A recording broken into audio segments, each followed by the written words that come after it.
Vamos a ver elementos de fijación. Vamos a ver que hay tres elementos de fijación, nada más hay tres. El primero de ellos lo podemos llamar los tornillos. El segundo elemento, los tornillos son empleados para piezas mecánicas las que son removibles. O sea, piezas que no van a estar de manera permanente ahí, sino que en algún momento las tenemos que separar. Y es el claro ejemplo de la cabeza de un motor. En el momento en que el motor se daña, lo llevamos al mecánico y el mecánico pues tiene que desarmar. Y ya afloja los tornillos, separa la cabeza del monobloc y ya nos dice, pues que la cabeza tiene esto y lo otro y que fue que vino. Y pues ya tenemos que repararlo. Eso sería a través de los tornillos. Los tornillos, para que nosotros podamos ubicarlos correctamente, es de que es una varilla que en su exterior tiene una serie de ranuras, que al final de cuentas es una sola ranura en forma de espiral. Y al puro tornillo o al perno con esa espiral le vamos a llamar perno roscado, que coloquialmente pues le decimos un tornillo. Y vamos a la ferretería o al proveedor y decimos, quiero tornillos, me lo da con todo y tuerca. Bueno, técnicamente para distinguir tornillo de perno roscado es un solo elemento, mientras que tornillo es el perno roscado acompañado de la tuerca. Así es como se conoce, es su nombre correcto. Sería el perno roscado con todo y tuerca.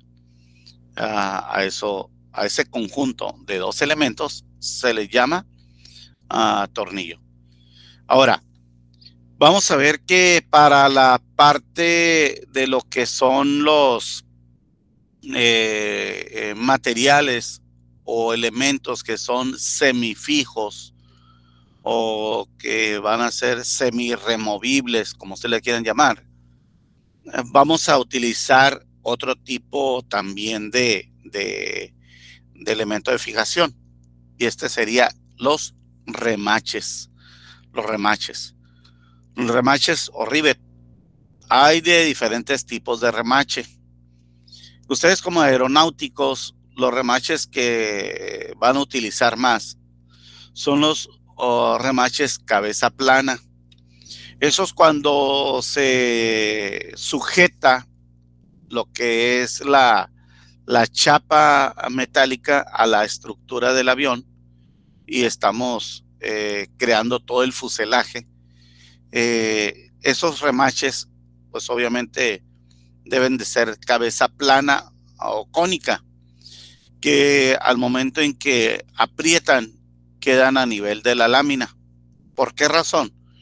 Porque si el remache tiene cabeza semiesférica o cabeza de gota, eso va a crear un efecto de fricción y de frenado en el avión, y por lo tanto puede influir en la estabilidad de la aeronave a la hora de que se va desplazando por el aire.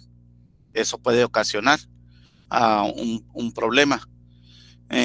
Aunado a eso, pues ese tipo de remaches pues es un poquito más problemático para eso, ¿no? Por eso se utilizan remaches cabeza plana. El tercer elemento de fijación que nosotros vamos a utilizar es la soldadura. Y la soldadura se utiliza para unir piezas en las cuales ya no se van a mover, ya no las vamos a remover.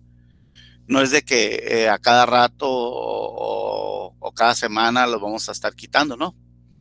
Y es el claro ejemplo cuando hacemos una puerta o una reja para nuestra casa o para el cerco perimetral y soldamos ahí el ángulo, el cuadrado, el tubular, pues no es de que lo vamos a estar separando cada semana o cada mes, ¿no?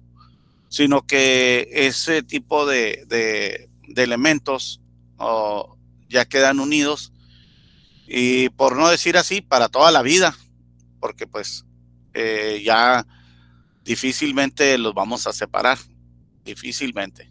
Habrá ocasiones, pero va a ser eh, una entre 100 en que vamos a hacer ese tipo de separación, pero regularmente no se hace. Entonces, vamos a ver estos 3 tipos de elementos de fijación, pero el que nos importa, nos interesa más ahorita son la cuestión de los tornillos, así como lo vemos aquí en esta pequeña imagen que tenemos aquí. Aquí tenemos lo que sería un tornillo, que tenemos el perno roscado con su tuerca y está uniendo estas 2 chapas metálicas. ¿Por qué? Porque así es como es el trabajo, es el proceso y pues por lo tanto lo tengo que hacer así. A diferencia que acá en la parte superior, pues estamos viendo que el cuate pues nada más está poniendo un tornillo aquí porque va a fijar, está poniendo un perno roscado para sujetar otra cosa ahí, porque ya la tuerca, la parte de la tuerca pues ya está integrada en lo que sería la pieza que vemos aquí o el vaciado. Bueno, los tornillos para la cuestión aeronáutica, ingenieros, pues obviamente tenemos 2 grandes competidores o 2 grandes creadores de aviones. Pues anteriormente había más, ¿no? Estaba la Douglas, estaba la Boeing, y recientemente, pues unos años atrás, se creó la Airbus francesa. Y así. Y a resumidas cuentas, pues Douglas pasó a la historia y ahora, pues nada más entre los 2 gigantes de la aviación que llevan una carrera competitiva entre ambos, pues es la Boeing y la otra es la Airbus, que tiene su sede en Francia. Y pues la Boeing, vemos que aquí nuestros vecinos del norte pues son los que se dedican a esos menesteres. Bueno, los tornillos para crear o fabricar tornillos de alta calidad y que reúnan las características y las condiciones de trabajo, pues los regulan 2 organismos. Uno de ellos es, perdón, es la National Aerospace Standard, la NAS, por sus siglas en inglés, ¿no? Y la otra es la AN, o la Army Navy Aeronautical Standard. Estos 2 organismos nos van a regular la cuestión de la tornillería que vamos a utilizar en lo que sería aeronáutica. Y pues tenemos otros organismos como lo que sería la Fuerza Aérea Armada, la National Standard Aircraft, los estándares militares y especificaciones militares. A lo mejor a ustedes en el futuro les toca trabajar en la industria aeronáutica, pero en la cuestión militar. Esos cuates, los estándares de calidad y las normas habidas y por haber, pues todas se tienen que cumplir para fabricar una aeronave que pues literalmente va a ir al combate. Y ahí no se escatiman recursos, sino que pues obviamente lo que ellos, en este caso nuestros vecinos del norte, quieren tener es una aeronave que les responda al momento que ellos o quieran o estén en guerra, que pues si bien es cierto, toda la vida han estado en guerra. Se andan metiendo aquí, allá y más para allá. Y se meten donde no los llaman, pero pues ellos andan allá. Ok, bueno. Vamos a ver que estas compañías o estos organismos, obviamente hay ciertas características que tienen que reunir los tornillos, como son los estándares de calidad en cuestión a materiales que se utilizan y en cuestión a diseños y lo que es manufactura. Y podemos ver que los tornillos, en este caso, algunos autores, a los pernos roscados también les llaman bulones. Si ustedes leen esta palabra bulones, pues no es otra cosa más que un perno roscado. ¿Ok? Entonces, para que ustedes lo tengan en consideración. Y aquí tenemos una tabla de los diferentes tipos de aleantes que puede tener un tornillo. ¿Qué es esto? Para poder producir nosotros un tornillo de cierta calidad, el ingrediente, vamos a hacerlo así, vamos a hacer como si fuera una receta de cocina, ¿ok? Yo quiero hacer hot cakes y a esa receta de hot cakes, pues el manual o el libro de recetas me dice que le tengo que echar, no sé, quiero hacer 20 hot cakes, un ejemplo, ¿no? Por decir un ejemplo. Y la receta me dice a mí que yo debo de utilizar 4 tazas de harina, pero me dicen las características de la harina. Ok, la harina debe de ser harina blanca, harina que esté fina, no harina integral ni nada de eso, porque yo los voy a hacer los tradicionales. Ok, bueno, ahí está ya el ingrediente principal. Para los tornillos el ingrediente principal es el hierro o el fierro, así. Lo que nosotros le vayamos agregando a ese fierro es el tipo de acero que nosotros vamos a obtener. Ejemplo, si yo a ese acero, a ese hierro, o le agrego cantidades bajas de carbono o en menor o en proporciones pequeñas, entonces voy a fabricar o estoy creando un acero al bajo carbono. Pero si yo a ese fierro o a ese hierro le agrego cantidades regulares de carbono, pues entonces estoy fabricando un acero al mediano carbono. Pero por consiguiente, si yo a ese hierro le agrego altas concentraciones de carbono, entonces yo estoy creando un acero del alto carbono. Oiga, profe, pero ¿para qué me sirve uno? ¿Para qué me sirve el otro? ¿Y para qué me sirve el otro? ¿Por qué uno es acero al bajo carbono, al mediano y al alto carbono? Bueno, porque esa pequeña baja concentración de carbono me va a servir a mí para cocinar. No tiene otra función el carbono. La función que tiene el carbono dentro de un acero es cuando ese material se pone a temperatura o se le eleva la temperatura, se pone en un horno. El carbono es así de sencillo, como cuando ustedes hacen una carne asada. Una carne asada, dicen, vamos a asar 5 kilos de carne y nomás traje una bolsa de carbón. No, pues, va a decir, ni para el arranque no nos va a servir.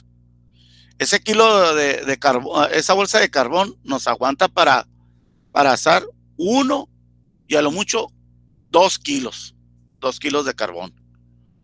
Y decimos, no, no, es muy poquito carbón, no nos va a alcanzar. En los aceros es exactamente lo mismo. De acuerdo a las proporciones de los otros aliantes, es la proporción de carbono que nosotros le vamos a agregar. Si son pocos aliantes y están en bajas concentraciones, pues le vamos a agregar poco carbono. ¿Por qué? Porque vamos a fabricar un acero que a mí no me va, yo no lo quiero para los grandes esfuerzos ni nada de eso.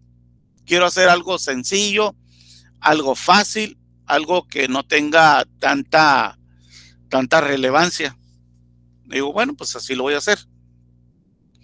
Pero más sin embargo, yo quiero crear un acero del mediano carbono. Pues la concentración de carbono ahí va a aumentar. Le tengo que poner más carbón. ¿Y por qué? Porque ahora ya le voy a mezclar otros aliantes. Le voy a mezclar otros aliantes y por lo tanto la demanda de carbón para que reaccione un aliante, un elemento con el otro, pues se necesitará más calor. Y el calor que yo tengo me va a ayudar a que el carbono haga reaccionar a un elemento con el otro elemento. Es para lo único que me va a servir. Entonces, ahora yo quiero crear un acero al alto carbono. ¿Por qué? Porque ahora yo a ese hierro, pues ya le agregué un montón de elementos, de aliantes, y estoy produciendo un acero de alta calidad. ¿Por qué? Porque la pieza que yo voy a fabricar va a estar sometida a esfuerzos de compresión, de tensión, esfuerzos cortantes, de flexión, va a estar expuesta a la intemperie, va a estar en el agua, etcétera, etcétera. Hay un sinfín de factores que están influyendo que van a estar en contra de esa pieza mecánica. Entonces, por lo tanto, yo debo de saber para qué va a ser una cosa, para qué va a ser a la otra.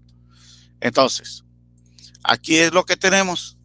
Y vamos a tener, por ejemplo, en Estados Unidos, hay 2 organismos que nos regulan la cuestión de los aceros en Estados Unidos.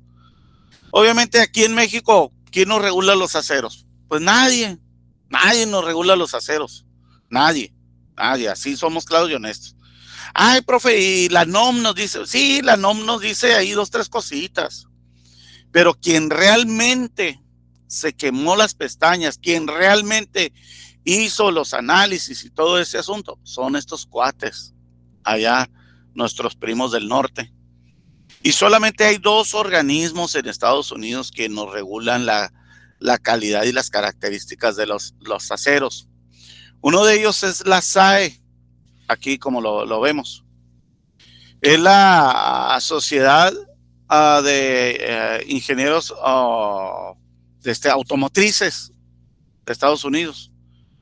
Y la otra es la AISI, la Sociedad Americana del Hierro y del Acero. Son los 2 organismos que nos regulan los aceros acá en América o en Occidente, como nos llaman la gente de Europa y los africanos, desde los de Occidente. Y en Europa, pues tenemos lo que es la DIN, también, que ellos regulan la cuestión de los aceros y demás que se utilizan allá en Europa. Oiga, profe, pero por la norma ISO, las ISOs y todo, sí, las ISOs y todo eso, pues ya es como para cuando yo ya tengo un producto que ya tengo todo ensamblado, que ya está trabajando y que lo voy a sacar al mercado. Bueno, pues todas las ISO ya me regulan o me certifican que el producto, ya el producto terminado que yo estoy haciendo, o que estoy comercializando reúne todas y cada una de las características, como que el impacto ambiental, que si es amigable con la naturaleza, con el medio ambiente, tantas cosas que buscan que los artículos cumplan. Pero en este caso los aceros, lo regulan estos dos organismos allá en Estados Unidos. Y pues nosotros, pues, ¿qué podemos hacer acá en México? Pues muy poquito podemos hacer. Están ahí en la NOM y ya nos dice, pues, la NOM, pero en realidad acá en México no se hace estudio de que un estudio como ellos lo hicieron.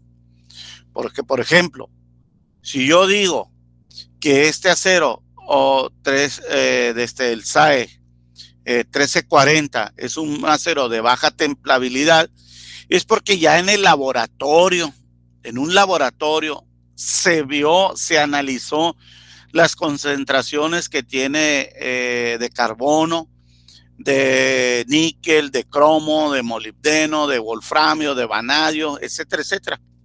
Ya ellos hicieron este análisis en sus laboratorios. Aquí en México no hacemos nada de esto, nada de esto. Así es de que para que ustedes no se compliquen la existencia. Ya aquí nosotros nos basamos en lo que ellos regulan. Y es igual en todos, ¿no? Es igual en los conductores eléctricos, igual. ¿Quién lo regula? Pues obviamente a la wire gauge en Estados Unidos, que nos regula. Obviamente el conductor eléctrico, las características de ese conductor, si es un conductor que es desnudo o es un conductor que lleva aislante, el tipo de aislante, y nos lo regula la American Wire Gauge. Y aquí es por eso que nosotros vemos un conductor eléctrico y siempre vemos AWG, y obviamente pues ese organismo son los que nos regulan los conductores eléctricos, y que pues, si bien es cierto, pues es lo que nosotros consumimos aquí en México. Aquí en México, ¿quién lo regula? Nadie. Igual, la NOM, pues ahí tiene sus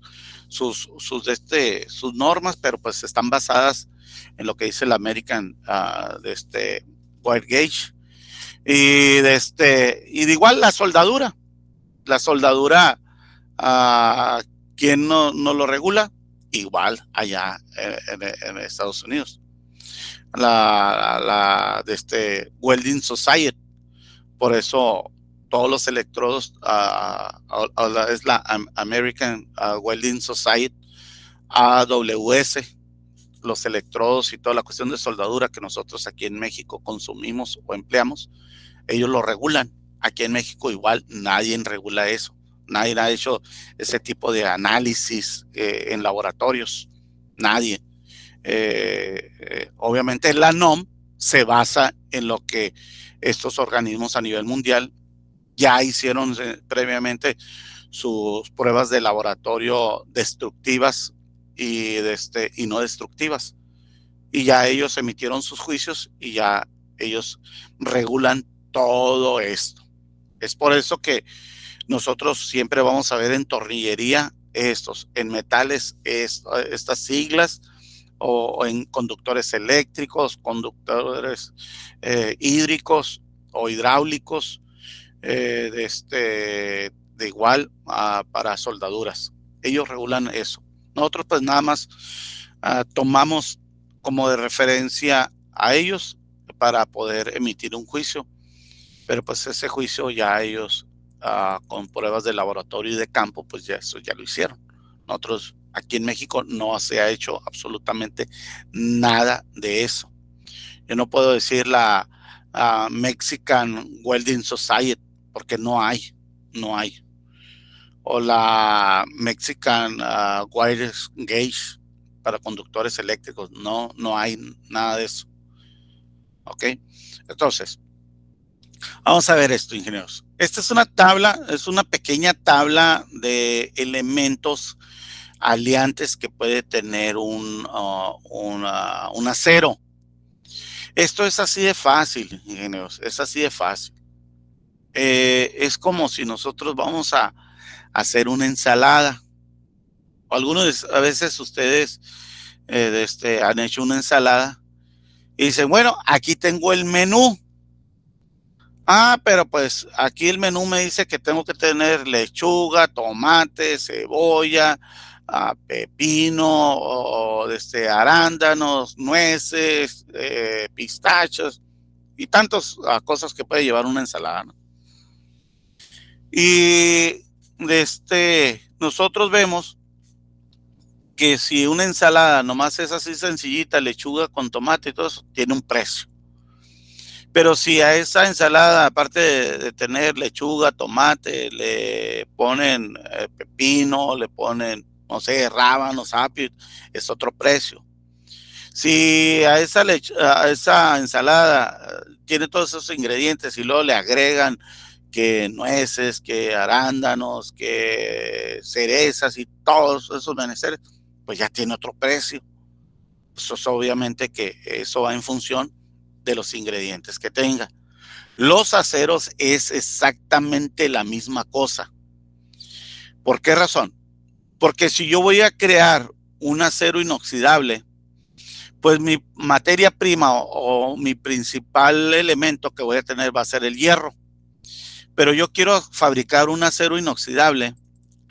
Pues le pongo cromo. Le voy a poner cromo. Y el cromo a mí me va a ayudar a aumentar la resistencia a la corrosión y a la oxidación, convirtiéndolo en aceros inoxidables en función de la proporción. Aumenta la dureza de los aceros, aunque ayuda a conservar la tenacidad del acero a cualquier temperatura. Ok, entonces yo voy a hacer un acero inoxidable. Es por eso que ustedes pueden ver el señor ahí en el sobre ruedas, o la señora que está vendiendo los tacos, ¿cómo se llama? Las chimichangas y todas esas fritangas, que utiliza una comal de acero inoxidable y uno dice, canijo, y no le pasa nada. Efectivamente. ¿Por qué? Porque el hierro para fabricar acero inoxidable agarraron hierro, lo mezclaron con cromo y esto dio a luz o se originó lo que sería un acero inoxidable. Que ustedes en lo que es materiales avanzados, no sé si ya llevaron esa asignatura o la van a llevar, van a ver en el proceso de lo que son los materiales cuando entran a su estado de oxidación y cuando entran a su estado de corrosión. Oxidación es cuando un material está expuesto a la intemperie o al oxígeno. Se empieza a formar una capa de óxido. Pero si ese material no se limpia y se sigue dejando a la intemperie, se moja con la lluvia o hay un escurrimiento de agua, bueno, eventualmente la oxidación dará luz a lo que será la corrosión, donde el material ya se está destruyendo de manera muy, pero muy notoria. Entonces el cromo, pues me va a ayudar para eso y es por eso que vemos un comal y el don ahí, o el de ¿cómo se llama? El que vende tacos de cabeza, lo tiene así con la flamita y decimos, no, pues échame uno de lengua, de cachete, lo que sea. Y el cuate ese le abre a todo el fogón y se oye rápidamente el flamazo.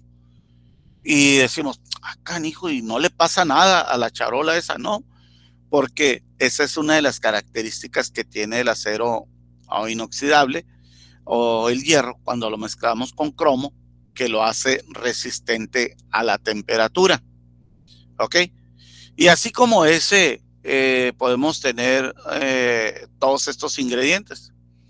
El molibdeno le ayuda a endurecer el acero notablemente y evita la fragilidad.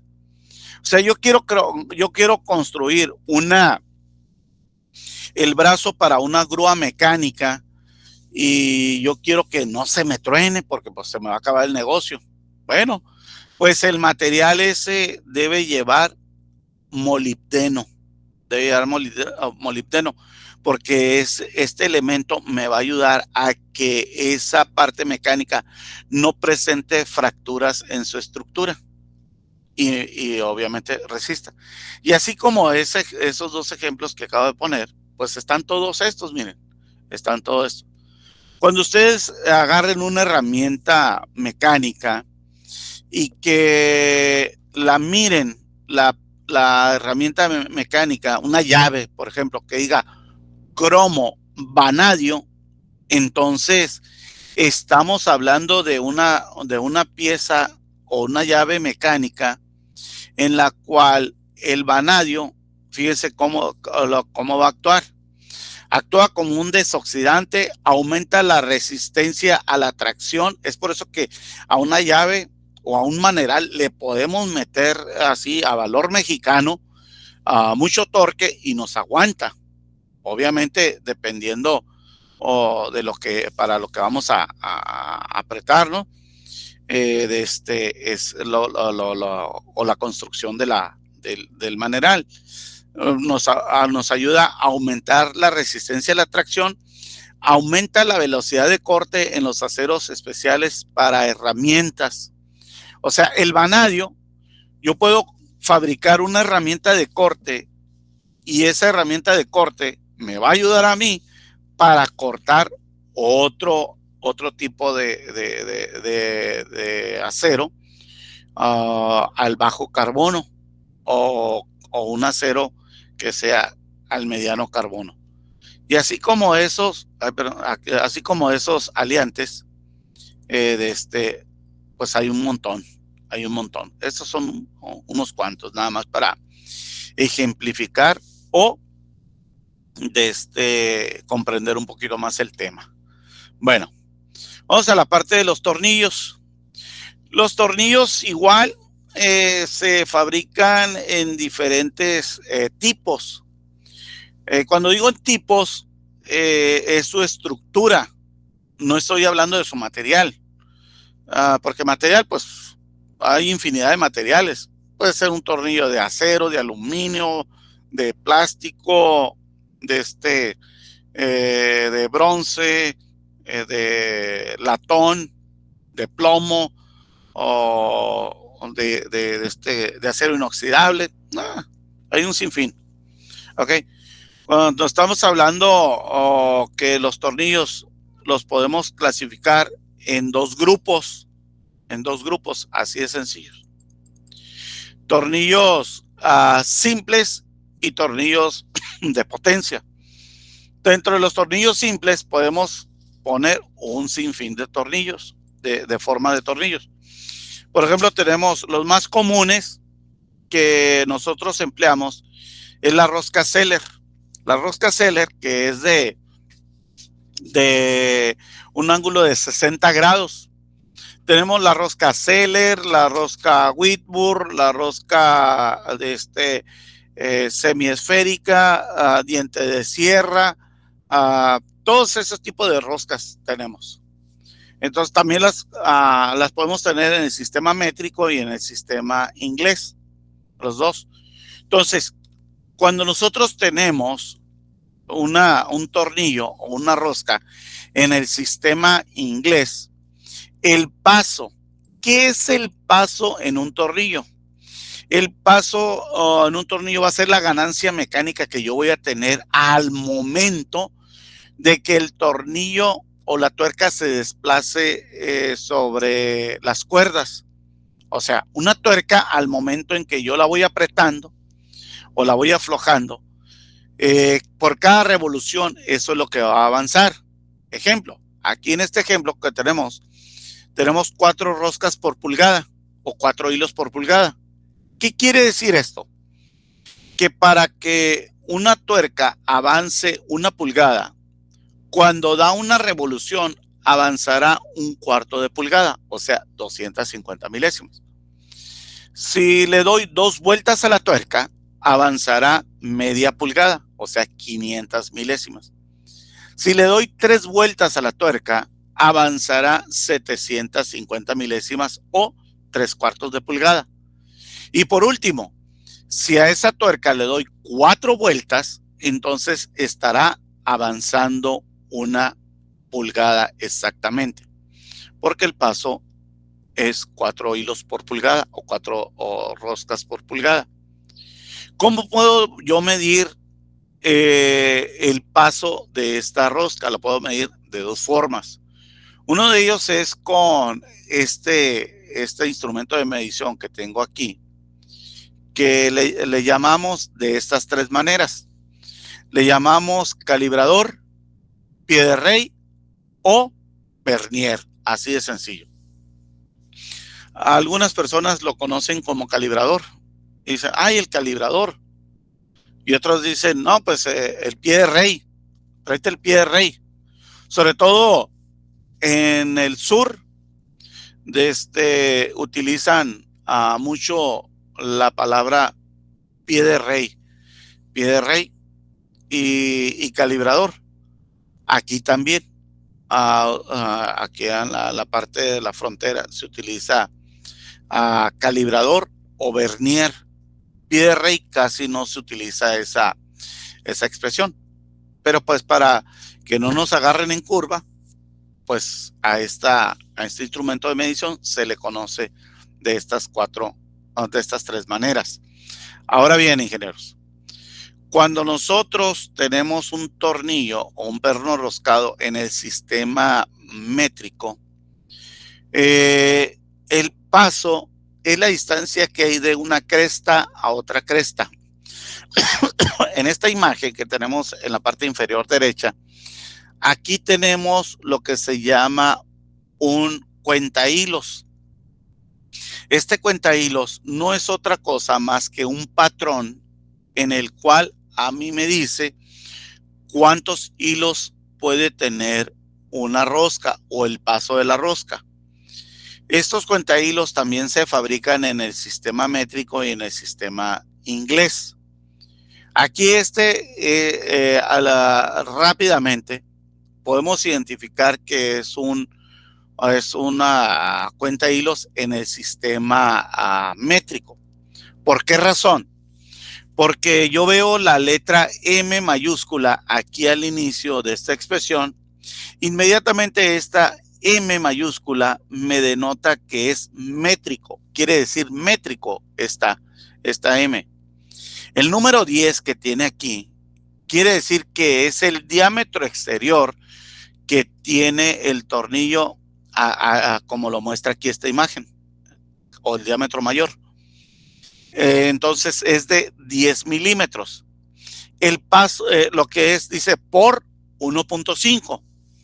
Quiere decir que el tornillo es de diámetro exterior de 10 milímetros, el paso 1.5.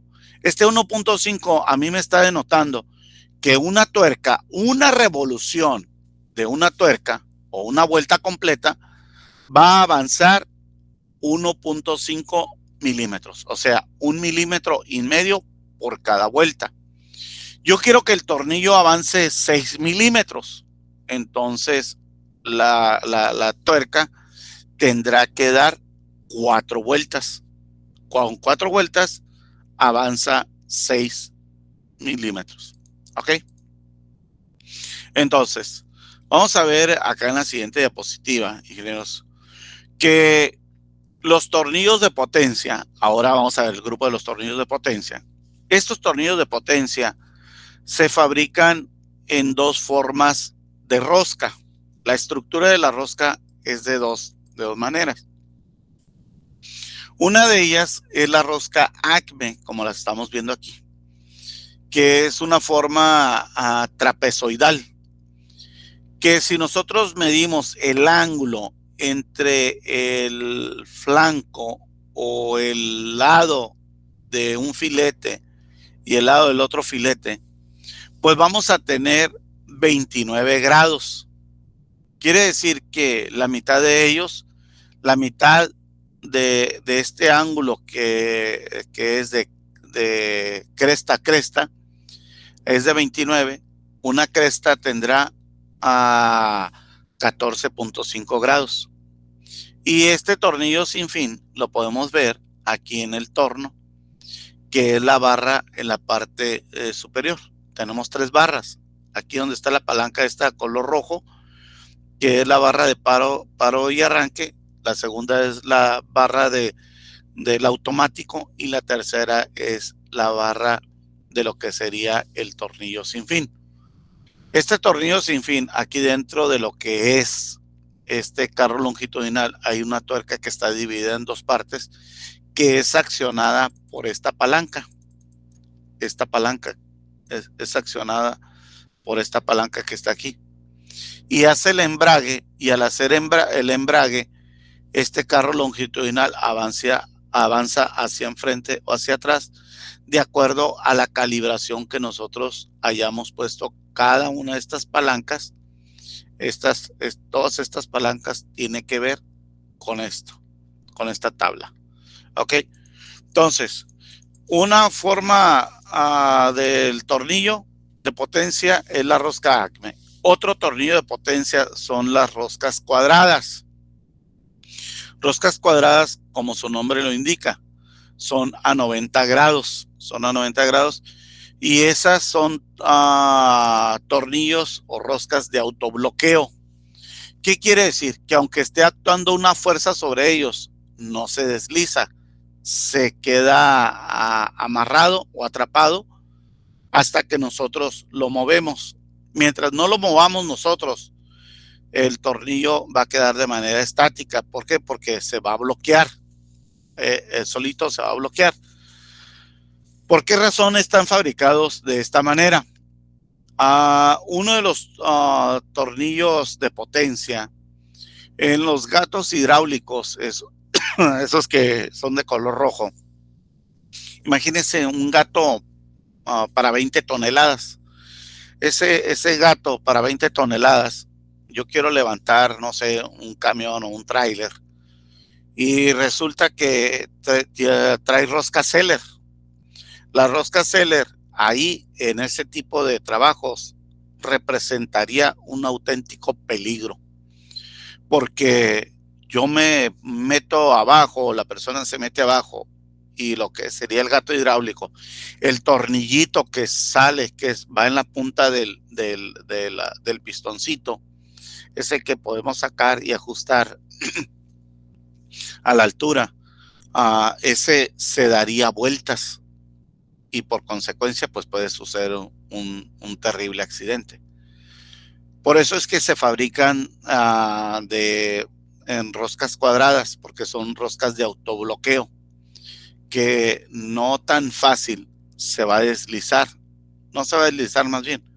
Entonces los tornillos de autobloqueo o los tornillos de potencia, yo los puedo fabricar en 1, 2, 3 y 4 entradas.